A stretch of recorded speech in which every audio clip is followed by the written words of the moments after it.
The views and opinions expressed do not necessarily represent those of Access Fort Wayne, the Allen County Public Library, or any other supporting group.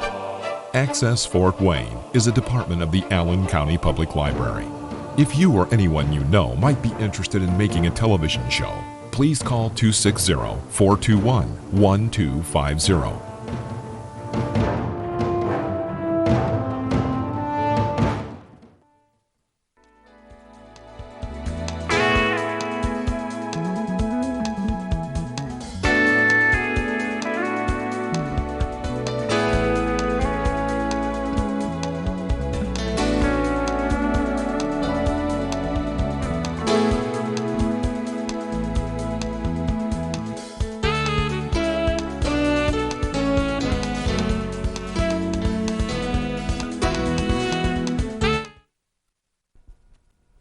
Welcome to the Cashman Mind, Body, Spirit Show. Today, sort of an interesting show. I think it fits the times, you know, stress. And we're all under stress. If you're not under stress, you may not be alive, okay? And part of that is life itself. But the virus certainly adds to it. So don't forget to wear your mask. This is not a public health announcement, but my own thoughts are, when you're wearing a mask out in the public, no matter what you're doing, you're showing respect for the other person, because it's more likely to protect the other person than necessarily yourself. So I highly recommend that you distance yourself and wear a mask. And that's all. The rest is up to public health, but I thought I'd just kind of bring up the opportunity. And I would say this too. Maybe pick one, you know, with some nice colors, like this one that I bought at Kroger's. It puts a laugh on people, and the ones that are even fancier than that. So the science of stress. What's it all about? Okay? And having been a neurosurgeon for 45 years and now a wellness doctor, believe me, I know I've seen stress, and I've seen other people with life and death situations who are under stress.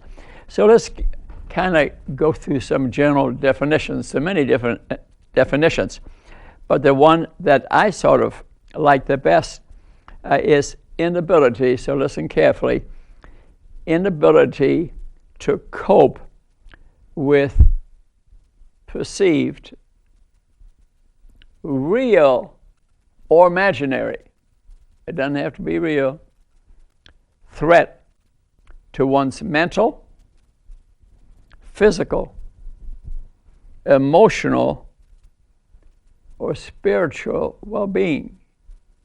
I think that's the best definition, really. It was studied a good deal. 1910, Walter Cannon produced a lot of scientific literature, and he was talking about acute stress. You know, the tiger runs at you, and you live or die. Well, so it's over quickly, and if you survived it, people recover fairly quickly. So, and we can put together many other acute stresses that come at you, a car coming right at you, and you could die from an accident, but gets out of the way, and you don't obsess about it for 20 years usually, okay? But chronic stress, long-term stress, that's a big problem, a much bigger problem. And a Dr. Hans Seeley studied that extensively. He was in Canada, I think, in Toronto. He published 1,400 scientific papers. Yeah, he studied in animals. Matter of fact, our National Institutes of Health wouldn't pay for any more research on stress in animals, because he studied mice and rats, and he stressed them. And he developed a syndrome called general adaptation syndrome, where he would stress an animal, their spleen would get bigger, the heart would get bigger, the blood pressure would go up, and they start losing weight, and that was the general adaptation syndrome. Remember, we're talking about long term, longer than say 3 to 6 months. Then that's chronic stress. Some of us, I'm sure some of you watching, under chronic long-term stress. For example, the job could be a big thing. You get 6 kids, could be a big thing. It could be a spouse that drinks too much or smokes too much and abuses us. This can result in long-term stress. But there are ways that you could bring this under some control. What I learned over the years being a neurosurgeon, I was listening to the histories of the patients I was seeing, that I'd say half, this will surprise you, half the illnesses that a patient might go to the doctor with, and I'll review some of those with you, are due to stress. The patient doesn't know it, and I'm hesitant to say, but it's the truth. The doctor many times doesn't know it either. It's really taught much about in the medical schools. Candace Pert, around 1970, a little bit before, wrote a book called Molecules of Emotion. Molecules of Emotion. What does she mean? I happened to read that, and I then realized that a lot of the patients where I was taking the histories, that they were not representative of their X-ray. They were representative of their thought process. Was Candace Pert discovered, she was looking through an electron microscope which magnified things tremendously to the cellular level. She was looking at a cell, and she noticed these cells had on them these sticky things sticking out called receptors, and they were wiggling away. Some cells had 10,000 of them, some had less. The heart has one of the highest numbers of receptors. And she saw them wiggling away and dancing away, and then she realized that's where the chemicals and hormones and neuropeptides of our body worked. That's how they send the message into the cell. What a discovery. What a discovery. She should have gotten the Nobel Prize for Medicine for that. Instead, her boss, Snyder, applied for it and didn't put her in the list of names to be given to. But they had a rule that if the one who did the research didn't sign the paper, they didn't get the prize, and they did not get the Nobel Prize of Medicine, which was picked up by a Scottish team 3 years later. I thought you would find this instinct.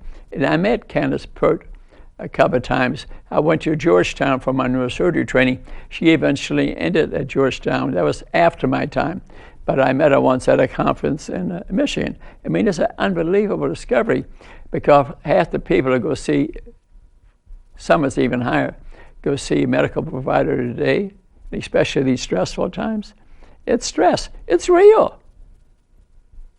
These hormones, these neuropeptides, they are real, secreted by your thought process.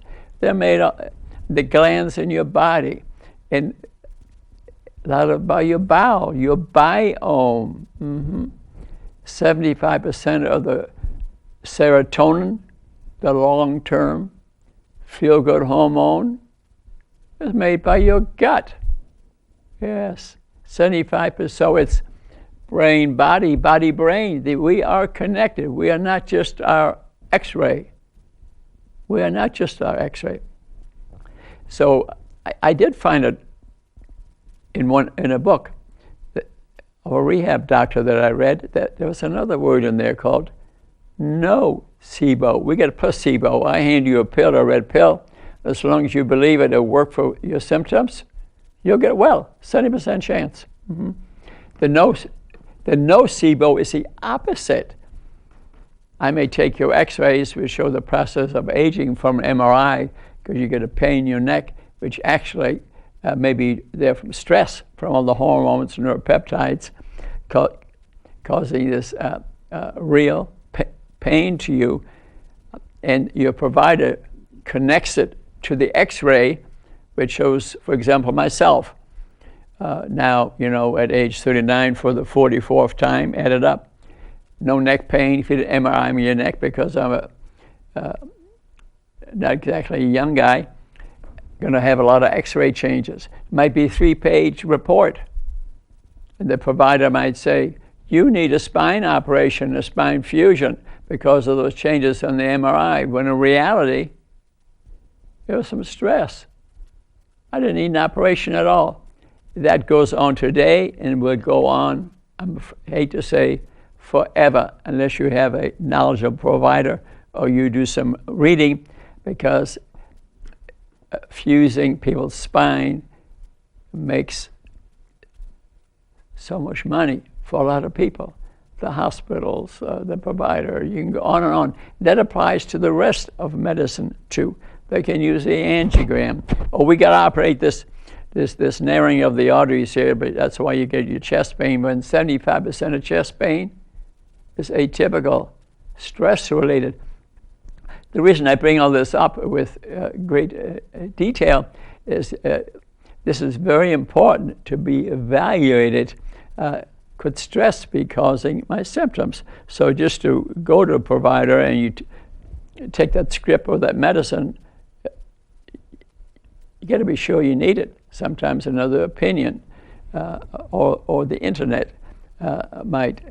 And some people, they're so stressed out, no matter what I say or anyone says, they're going to continue to have things done which are not needed. And I saw some patients like that. They're real symptoms.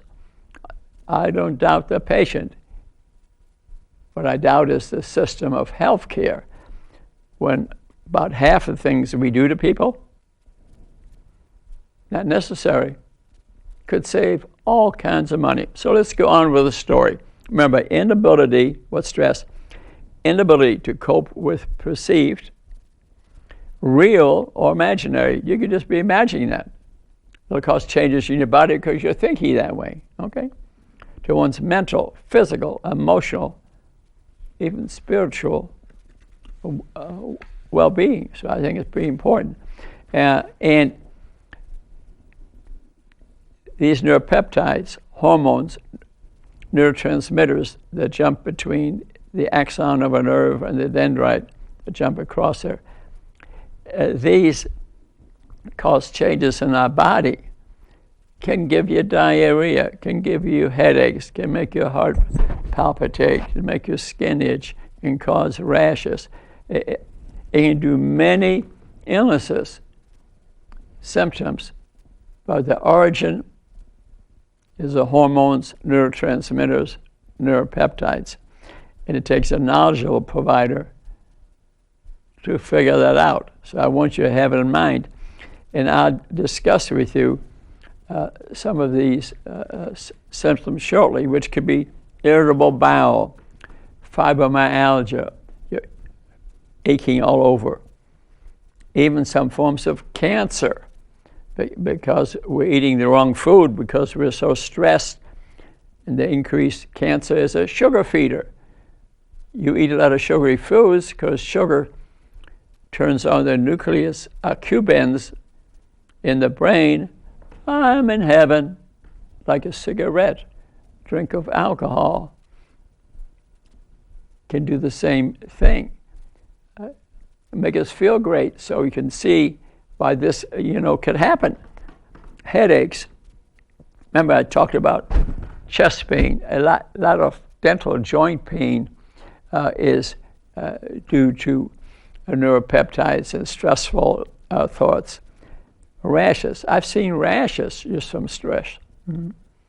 I would tell people ways to deal with stress, like meditation or walk in nature or a little exercise, and the rash will clear up. Saw it many times. Here's one you will not believe: excessive tattooing. I saw that throughout the years of my practice, that very stressful people, because of pain all over the body. They had an MRI done, shows them actually some changes of aging, and somebody wanted to fuse their spine. They have tattoos just everywhere, very common. They're more likely to be on narcotics, more likely to have pain. Not all tattoos. Tattoos become so much more popular today, not all of them, but 80% of them, people very sensitive skin, very painful people. They're much, believe me, I'm experienced with this. You may have this problem, say, oh, it can't be. Well, keep an open mind, okay? Keep an open mind. And inability to sleep is an example, too, of stress. Our brain is so active, we just can't go to sleep. Not a friendly condition. Now I will mention some more of these illnesses in a minute. So, vomiting, diarrhea, constipation, irritable bowel, even some forms of arthritis, because the muscle tension pushes the joints together. And diabetes, for example, because we want the sugar to feel better, the quick fix, the nucleosacchubans, we start eating too much and a lot of sugar, and we become diabetic. Sugar is the booger and the hooker. So in general, how can you remain well? Number one is you must participate in your health care. You can't just, I'll take the script and then come back in a year.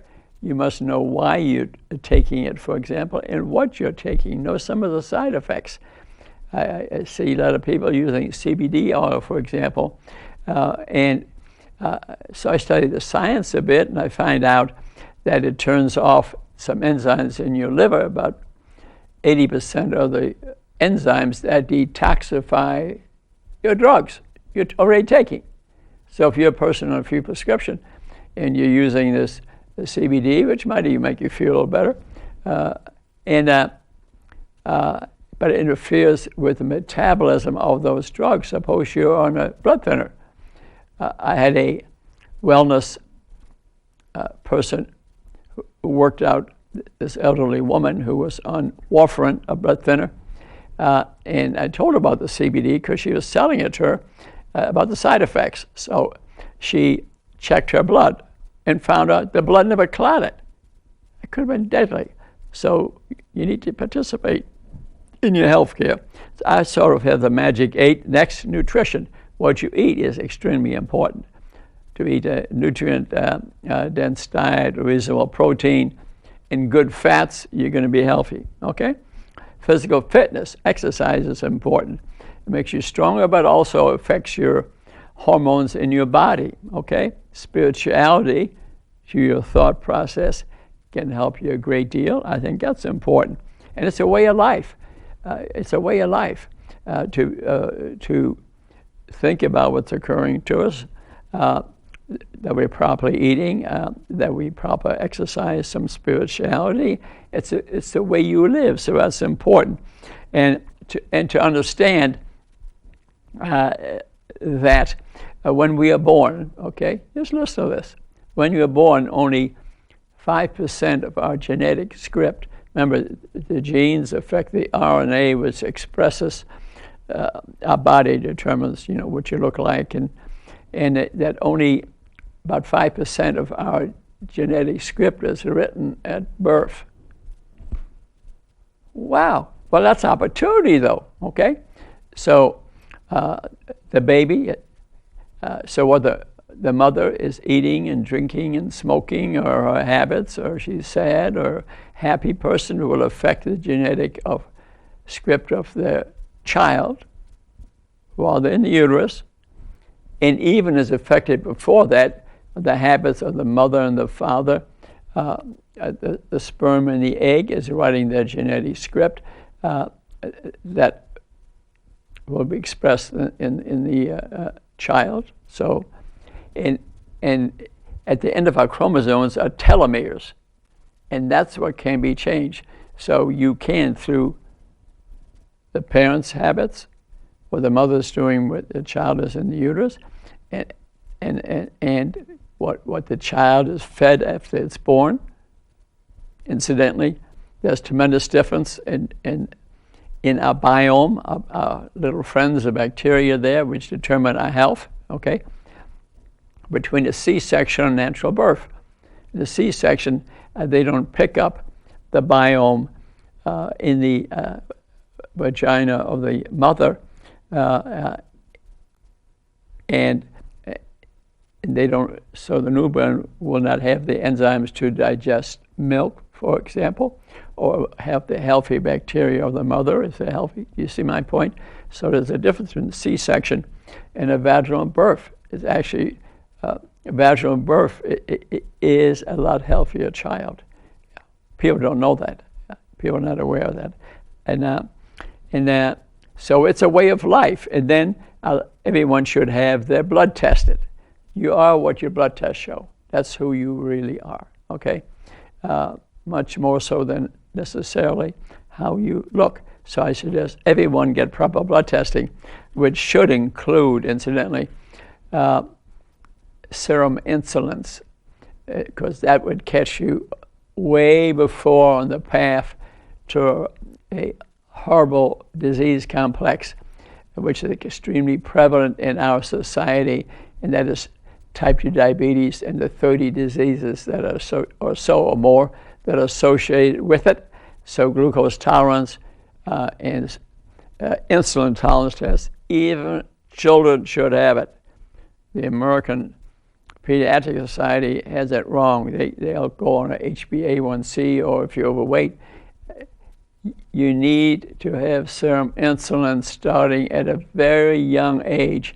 Then you'll catch children on the way to diabetes years before.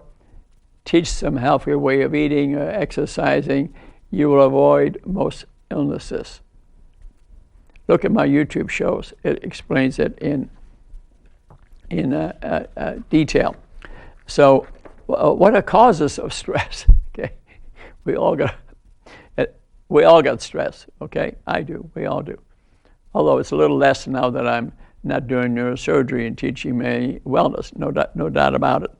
My blood pressure is lower and I'm sleeping better. So, causes, Western society, we have this, and now it's the virus, and it's such a fast society. People are walking around tapping their phones all day, not looking out at nature.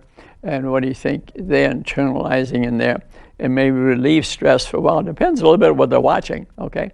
If they're playing certain games, it makes them a lot stressful. Some become so engrossed in it they can walk down the street and be not aware of anything. So that's, again, the neurotransmitters at work.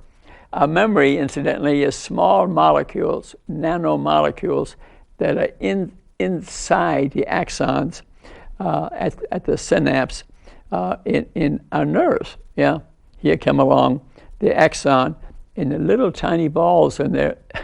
That's your memory. Isn't that interesting? And so we're like monkeys jumping from tree to tree: family, job, economics, illness, accidents, school, hundreds more, all things that affect our thought process. So our life is kind of like, oh, this is life.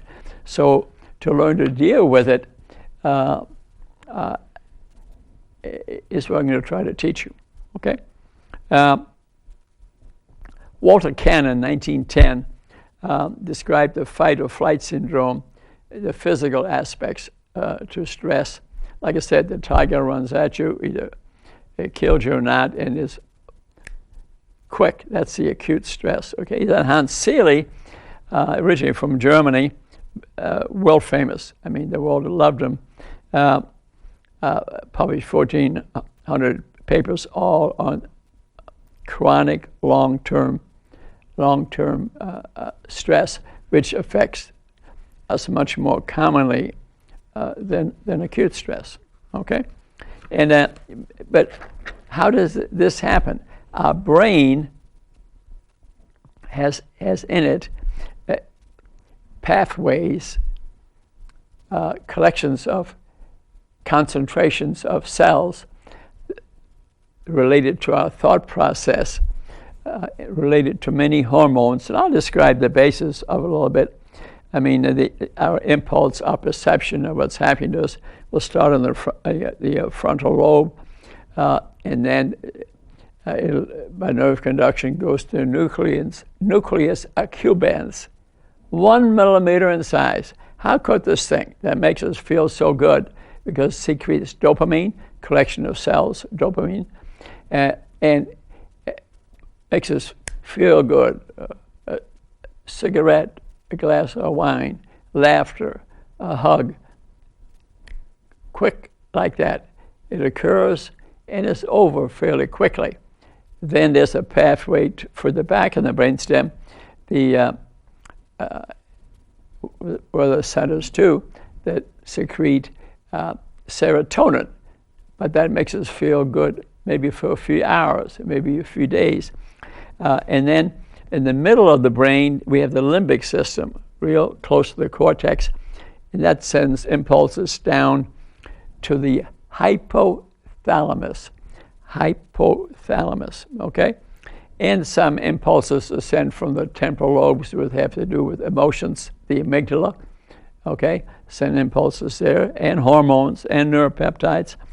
And the hypothalamus controls a lot of things: sleep, appetite, and the autonomic nervous system. So part of our body is, we don't even have to think, it automatically occurs. And that, for example, would be danger, would send out the sympathetic nervous system and send nerve impulses down to the pituitary, and that sends impulses to the adrenal glands, and norepinephrine, epinephrine secreted, and that sends hormones throughout the whole body to alert us that danger has occurred. And I explored that in more detail. So we have the frontal cortex, the limbic system, the hypothalamus, which sends hormones and nervous impulses down to the pituitary gland, which sits at the base, right above your nerve.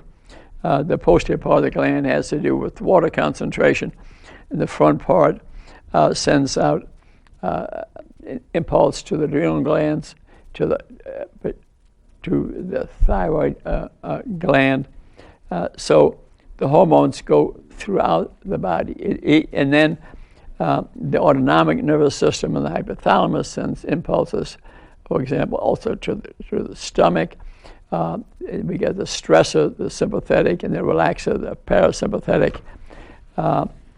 So our body is hormonally, through neuropeptides, hormones and neurotransmitter, it's all interrelated.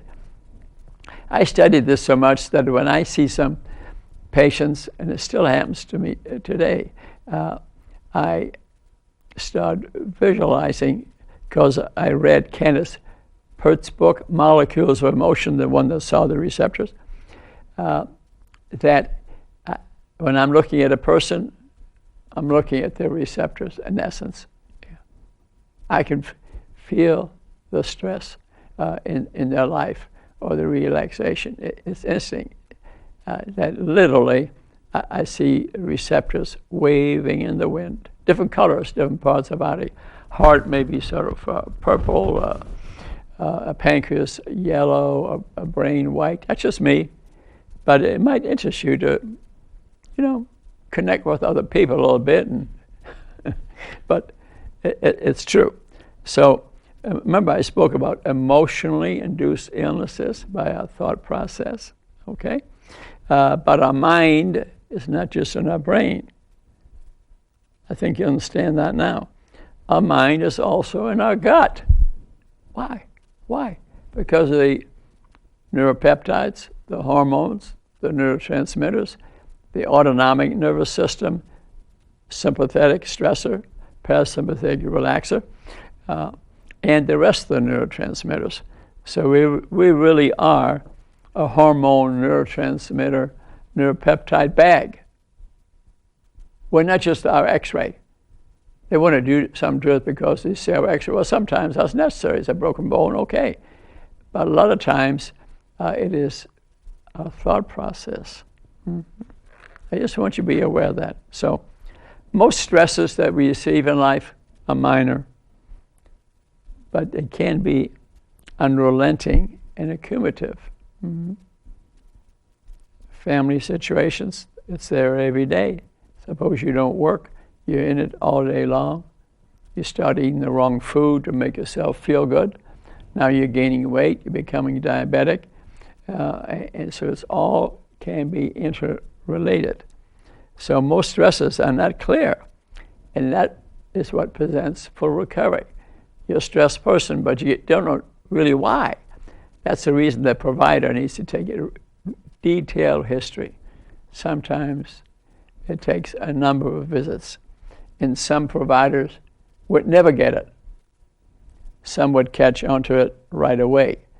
So it depends on, this is not taught in medical school much, so the skill level, you have a guy rotating in his internship or senior year of med school or beginning of residency, they got no living idea what I'm talking about. So remember I said, mind-body illnesses can be destructive and harmful because they give you the wrong pills. Too many pills do things to you which are unnecessary, which dime it doesn't. Maybe they fuse your neck and, after 3 months, it may work for a while. That's a placebo. Yeah, I'm cured. Your hormones secrete and you feel good. 3 months later, finally it wears down and another x-ray, we need to put another nail in, or we need to operate another part of the spine. You see how complex this gets? It gets very complex. And so considering the viruses around and all the infectious diseases, listen to this a minute here. Mind-body diseases have replaced infectious disease, the virus, as a major medical problem in the Western society. The trouble is society, medical profession has no living idea of it. 50 to 70% of patients seeing medical providers today have a stress-induced illness. They may have some illness of type 2 diabetes, where they're eating the sugar to make themselves feel good, which could be avoided by changing the type of food that you're eating. And others are stress. So the things that really need to be addressed, maybe 20%. I've been through this. I lived this life. I know this. Okay?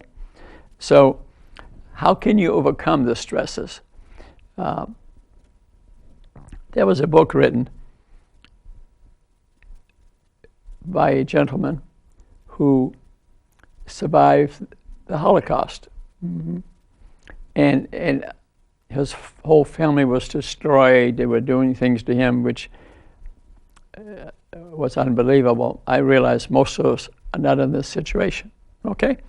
But he called it the 4 C's: commitment, control, challenge, coherence. He called it the 4 C's. He managed to keep commitment to surviving. I'm committed to survive you guys no matter what you do to me. That I have a sense of control of some of it. I can look at it as a challenge, and I see a coherence to it. Yeah. Frankel, I think was his name, Frankel. Matter of fact, I went to visit my old alma mater, IU, coming from French Lick, having played in a tennis tournament. I stopped at IU bookstore. Bookstores are my friends. Unfortunately, they're kind of going away. As you walk into the bookstore, what book is laying there but Frankel's book? And I'd read it before, actually, but I bought it, I treasure it, and I read it again. And so some stress is necessary, improves our function. Remember I said, you don't have any stress, maybe you're not alive. Okay? So humans have self-imposed conscious censorship over the biological basic reaction to stress. Our body reacts to it automatically, but we can have some conscious control of it by a proper thought process. For example, like meditation. What's meditation? is to live in the moment. Don't think of anything in the past.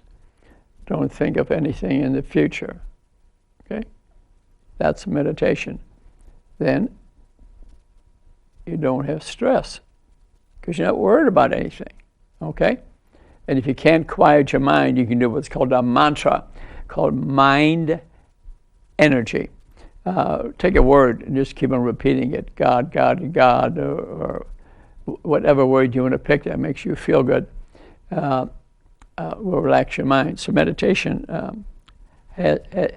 clearly has value. You know, some of us have trouble sleeping at night because we're so concentrating on something that's so important. But you try to pull it into not thinking of anything. Others can think of something good. Like sometimes I'm stressed, I'll start playing a tennis match. And before you know it, my mind is so concentrating on that that stress goes away. So one of my notes from our PowerPoint here is that 50% are breaking the medical bank with their providers. Patient doesn't know, and the doctor doesn't understand mind-body illnesses, will start doing things to you. Okay? So like I said, some stress is good, and then we can go, say, into use stress, where stress of value makes us motivated to do things, and then becomes too stressful, and then results in poor performance. Okay? And I know some pickleball players who can't ever seem to get the serve in. They get one serve on the hand. And I saw a guy who was missing every one of those. And I went to him and I said, stop thinking. Live in the present moment and visualize your ball going in. So I saw him a month later. He was getting in 95% of his serves. He says, I did it, Doc. In essence, it's almost meditation. So he would always miss a serve and then apologize. I said, stop that. You missed one, forget it. Serve another one. And I thought that's a great example. And he turned out to be just a tremendous player. So we've discussed the path. We'll go over it again a little bit, okay? We think, send an impulse to the nucleus accumbens and then to the limbic system. That branch goes up there. A lot of anxiety is controlled to the hypothalamus, which is the master gland really, because it controls the autonomic system. It controls your appetite, how hungry you are, whether you sleep or not. It's really the master gland, very small, maybe the size of a quarter. Okay, and then sends an impulse down to the pituitary, one branch for reabsorbing water, and the other one to put out CRH hormone to go to the adrenal gland to activate other hormones to affect other parts, from stress to eating. The adrenal gland has outer and inner layers, and ones that control sugar, other ones control stress. So let me go down the line a little bit here. So the impulse, the brain sends out to the adrenal glands, which sends out stress hormones, cortisol, aldosterone, epinephrine. These are stress hormones. And then we have the stress response, increased neural excitability, okay, increased cardiovascular activity, heart rate picks up, increased heart rate, bigger cardiac output, heart pumps quicker, increased metabolic activity, your sugars and fats and metabolism increases because the tiger is charging and you need more energy. So some gluconeogenesis, some sugar is made in the liver, increased blood sugar level goes up because the sugar is immediate access to energy, okay? Glycogen, which is stored sugar, cells open up to that glycogen out. It also affects our immunity. If there's stress, immunity are Army, Navy, and Air Force that defends us, the lymphocytes, the monocytes. For example, they decrease. Stress reduces immunity. And we mobilize some fats because they can be used tremendously for energy. Converts them into sugar. We retain some sodium to increase our blood pressure a little bit. We increase sweating, change in the tone in our gut. These are all responses. Stress. I think you pretty well know now that how you think has tremendous effects on your body. And again, let's go over the stress response a little bit. The hypothalamus, CRH, pituitary, ACTH, that's thyroid stimulating hormone, adrenal glands, cortisone, catecholamines, adrenaline, lymph glands shrink. Incidentally, stress reduce. Remember, lymph glands make a lot of the cells and chemicals that control our immunity. So immunity goes down under stress. Lungs increase breathing, the blood thickens, the skin sweats. Our five senses, hearing, seeing, smelling, increase in their reactivity. That's the stress response. Okay, but that's our 30,000-year-old evolutionary bodies are not capable of dealing with today's society. It's more than just looking for food and being attacked by animals. We have so many stresses coming at us.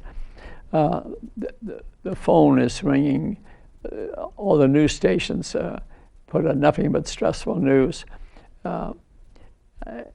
Everything's very complex. TV, radio, internet, that job. Oh, you're fired. What do you do now? Okay. And so the cortex reacts, but the subcortex does restrain it some, tries to control it some. So we have a conscious mind and a subconscious mind. We store a lot of our stresses subconsciously, and when they're stored subconsciously, we don't know they're there. Okay, that's why people who have chronic stress, a lot of the things that cause it are subconscious. They can't just pull it up, and was put there by hormones and neurotransmitters. And so if we were to become conscious of all the stressful things that occur to us, we'd probably jump off a bridge. And people who commit suicide, that's part of the problem. They can't control their stress. So if you see a family member ever saying they're going to do this, that's an emergency. Odds are they will do that. I think you understand now what the mind and body, how they're interconnected. So the hypothalamus, which I described to you, is the primary activator of the autonomic nervous system, things that occur automatically. Okay, and it also helps regulate the gland below it, the pituitary gland. The pituitary gland is considered the master gland because it puts out so many hormones. The limbic system is above the hypothalamus and has a lot to do with emotions and memory. And the limbic system, remember, said above the hypothalamus, has 7 functions. Okay, memory, mood, motivation, and mating. Okay. And then that's the 4 M's, okay? Memory, mood, motivation, mating. Then the 3 F's, fear, fighting, and food. Controls your appetite. And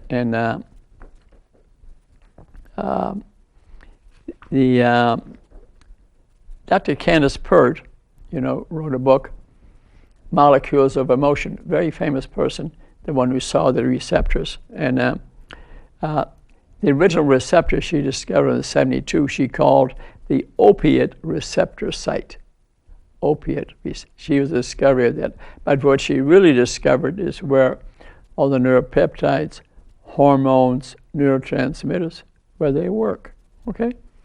And so 80% of the connections from the brain to the body are neuropeptides, not neurotransmitters. Neurotransmitters are the ones that jump from the axon to the dendrite, because we have, billions, 100 billion nerve cells, okay, probably 100 trillion neurotransmitters. They don't control most of the connections in the body. They're controlled by neuropeptides. So your body is your subconscious mind. Your body is your subconscious mind. So you're not just your blood tests, you're not just your x-ray, okay? Candace Pert went from NIH to Georgetown. Remember, I went to Georgetown eventually. And then she gave some lectures at University of Michigan, and I went to listen to her. But our cells, our receptors, are influenced by alcohol, marijuana, serotonin, dopamine, nicotine, sugar, oxycodone, fat, acetylcholine, Valium. So it's a message to our cells. Hit these receptors, although some things like fat pass right through the membrane that surrounds the cell. Mm-hmm. And we already discussed the sympathetic, the stress, the adrenaline, the noradrenaline, the parasympathetic, the acetylcholine, the relaxer. You can stimulate the parasympathetic nervous system by deep breathing. Do about 5 or 10 of those. Your blood pressure will drop. You'll feel more relaxed. And that's because you're putting out the relaxing hormones, acetylcholine, okay? And I remember when I was a neurosurgeon, mornings, my blood pressure would be up. But I'd sit there in the bathroom and I'd take about 10 real deep breaths, maybe meditate a little bit, try to live in the present moment, not try to think of what else I was going to do that day, what else happened the day before, because as a neurosurgeon, what do you deal with? Life and death a lot. Your son died. Oh, he's going to be paralyzed. Oh, he's going to be cured. Oh, he's got cancer. That was my day. So you can see the next day, even through 4 hours or 5 hours of sleep at most, in the morning, probably I was stressed. But I found through meditation and deep breathing, my blood pressure could be 180 over 100. Mm-hmm. Yeah. But when I did those techniques, it would drop to normal right then and there. So that was stress related, caused by real neurotransmitters, hormones, neuropeptides. Nothing imaginary about it. And it wasn't due because I had diabetes or some other cause for the high blood pressure. No. It was purely a stress thing. And remember the fight or flight syndrome of Walter Cannon, the tiger's running at you. This is the typical reaction. Your pupils will dilate. You develop a tight throat, irregular heartbeat, chest pain, tense neck, hair standing up, skin tingling, perspiration, GI upset, bowels slow down, blood clots. It's the same in man and animals. Mm-hmm. And it can be an acute reaction. The shaman of yesterday, the tribesman, if he pointed his finger at you, that meant to you that they wanted you dead. The tribe wanted you dead. And many of them died right there and then. Yeah, that's well described in the medical literature. And it's because of the hormonal changes. Because if that person did not believe what this meant or did not know what this meant, it never would have happened. It happened because of high blood pressure, pulmonary hypertension, fibrillation of the heart, and they would die. They would die. I saw a guy gave a lecture on that once at a neurosurgery conference I was at, and I walked to him afterwards. He was head of neurology at Harvard, because there were 3,000 neurosurgeons sitting behind me, and I was hoping he was going to teach them the mind-body connection. And he said to me, I said, could I talk to you 15 minutes sometime at your office? Because this was in Boston, and he was from Harvard. He says, send me an email. I'm on vacation. I was so disappointed. But he did not take the opportunity to tell 3,000 neurosurgeons about the placebo, the nocebo, the mind-body connection. What a wonderful opportunity. But he didn't take it. I think I just maybe knew too much at that point. The swiftest reaction, incidentally, is the sympathetic, the one that the tiger's running at you. Hormones, neurotransmitter, neuropeptides, all three are involved. All three are the same, floods your body, okay? But the fastest is the nerves themselves, so let it go. Then the endocrine glands, okay? Go to the adrenal glands. And so the medulla of the adrenal gland, the medulla, the middle, and the outside are different hormones. The ones that affect gluconeogenesis are in the middle. The adrenaline is on the outside of the gland. It's a very small gland, sits above your kidneys. A very small gland. Mm-hmm. But very important in your life, okay? So the medulla is the center. And affects the immune system too, okay? Adrenaline is a fear hormone. Noradrenaline is the anger hormone.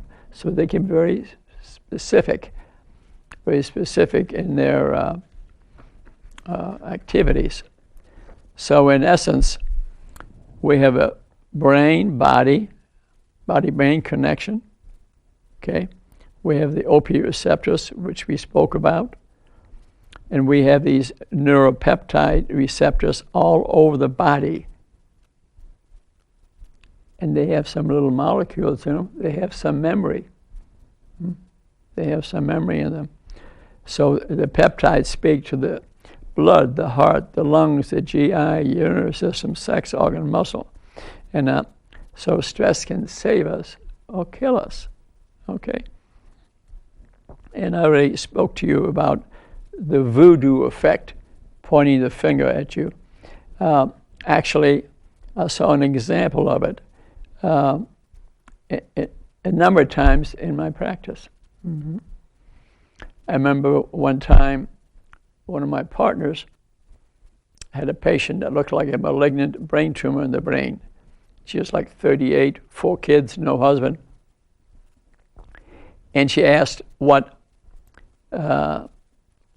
situation was, and he said, well, this is a highly malignant tumor, and most people are dead in 6 months. Gave her no hope. Didn't say, put arm around her, I'll do everything that I can, send her to another center, try different drugs. Gave her no hope. So he biopsied the next day, and it confirmed it was a glioblastoma. He went back to the room. She asked the same questions. And, and after the first night, incidentally, she started screaming all night long. And I say to you, if you have 4 kids, no husband, poor financial conditions, young age, and you're going to be dead in 6 months, wouldn't you scream all night? I would. She did. Remember I talked to you about the voodoo? She was voodooed. The next day, he confirms it, tells her the same thing, gives her no hope. The next day, she was dead. Tumor this big. So what killed her? The hormones, the neuropeptides, the neurotransmitters, brought on by her thought process and by a little bit callous provider. He could have said, many people aren't alive 6 months from now, but that's just statistics. You're not a statistic. You're a person. We don't know. You could be the exception. I had a patient years ago that had a horrible malignant tumor right in the speech area. And when I got done giving him a talk, and I told him I was going to send him to Cincinnati for another opinion and try some different medications, and I gave him some hope. And he said to me, Dr. Cashman, I'm not going to die. And that horribly malignant tumor It took him 15 years. And the day before he died, I'd gotten a CT scan. I saw no tumor. The brain was shrunken a little bit from radiation and things. I saw no tumor. I still don't know really why he died. I assume it had something related to the tumor, but maybe he was out of steroids. I don't know. But it wasn't because he had a big old mass in there. He didn't have it. So a great case. And his wife was like that too. Yeah, many times says, I'm not going to die, Dr. Cashman. And I taught him the mind-body connection of it, how important positive thinking was. And I visited his business, he had a car business. I went and looked at that. So I had a nice relationship, with the patient. And maybe I involved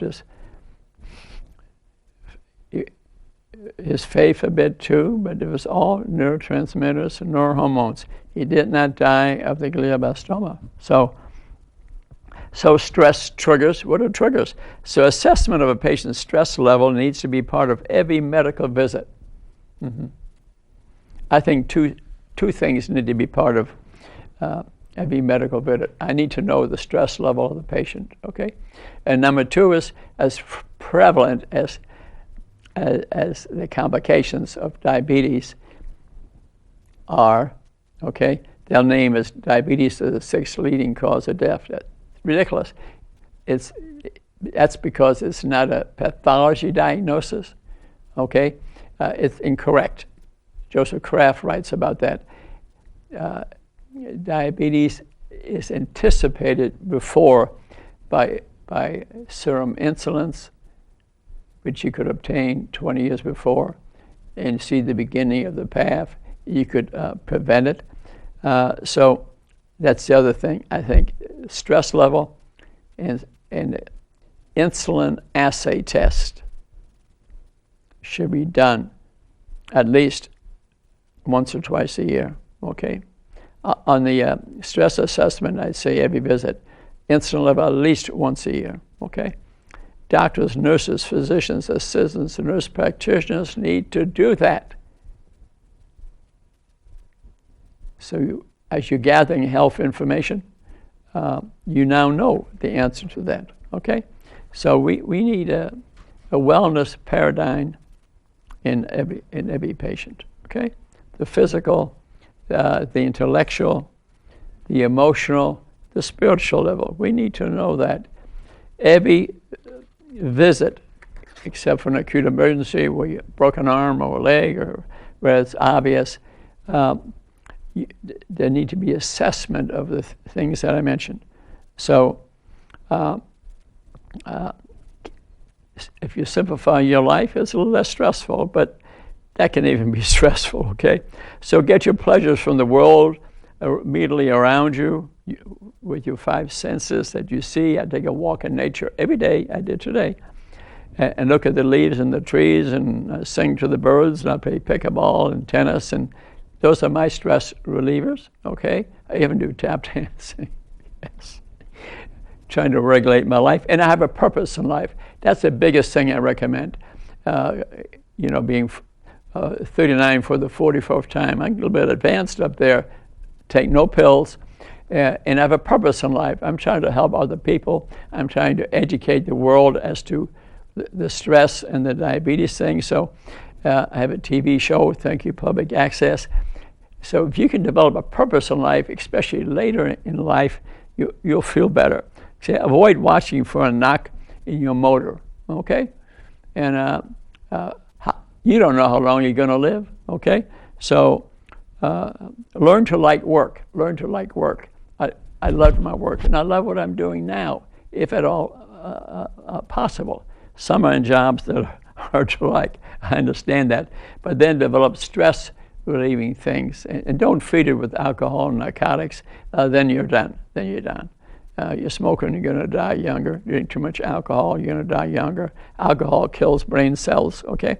So I think, in summary, I think I have taught you that our thought process has tremendous effects on our body.